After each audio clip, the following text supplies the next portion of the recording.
Shalom అందరికి. ఈ వారం పరాషా పేరు వయెలెహ్.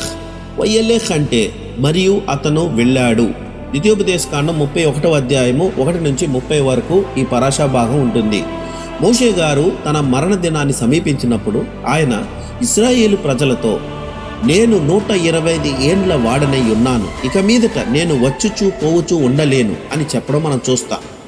మోషే గారికి తన చివరి క్షణాలు వచ్చింది అని తెలిసింది. అయితే ఆయన నేను ఇప్పటికే చాలా చేశాను అని చెప్పటం లేదు, కానీ ఆయన తన చివరి క్షణాల్లో కూడా ఇజ్రాయేలు ప్రజలకు బోధిస్తూనే ఉన్నారు. మోషే గారు ఇక్కడ 3 ముఖ్యమైన ఆదేశాలను ఇజ్రాయేలు ప్రజలకు జారీ చేయడం మనం చూస్తాం. మొదటిగా మోషే గారు ప్రజలను ప్రోత్సహిస్తూ, భయపడకుడి, వారిని చూచి దిగులు పడకుడి, నీతో కూడా వచ్చేవాడు నీ దేవుడైన అదోనాయే, ఆయన నిన్ను విడువడు, నిన్ను ఎన్నడూ ఎడబాయడు అని వారిని ధైర్యపరుస్తున్నారు.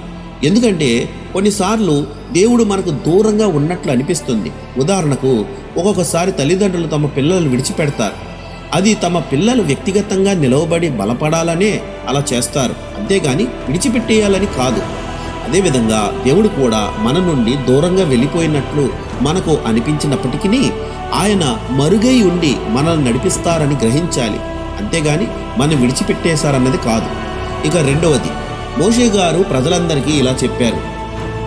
తోరాను వారికి ఇచ్చి ప్రతి 7 సంవత్సరాలకు ఒకసారి సుక్కోతు పండుగ సమయంలో అందరూ కలిసి దాన్ని వినాలని ఆజ్ఞాపించారు. పురుషులు, స్త్రీలు, పిల్లలు అందరూ హాజరు కావాలి. ప్రజలు తోరాను ఎప్పటికీ మరవకుండా ఉండుటకును మరియు ప్రతి ఒక్కరూ దానిలో పాలిభాగస్తులై ఉన్నారని గుర్తు చెయ్యడానికి ఆయన ఇలా ఆజ్ఞాపించారు. చివరిగా మోషే గారు చేసిన పని ఇంకొకటి. ఆయన తర్వాత ప్రజల కొరకు ఒక నాయకుడిని సిద్ధం చేశారు. ఆయన యెహోషువను ప్రజల ముందు తీసుకువచ్చి, నిబ్బరము కలిగి ధైర్యముగా ఉండుము అని చెప్పారు. ఎందుకంటే ఇప్పుడు యెహోషువ ఆ ప్రజలను నడిపించాలి. మోషే గారు ఎంతో వినయాన్ని ప్రదర్శించారు.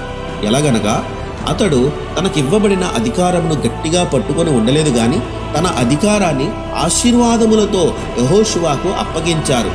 తద్వారా ప్రజలకు భవిష్యత్తుపై ఒక నమ్మికను కలుగజేశారు.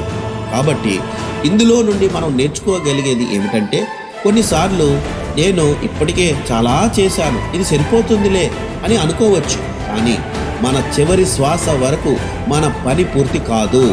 మోషే గారు విశ్రాంతి తీసుకోవచ్చు, కానీ ఆయన అలా చేయలేదు.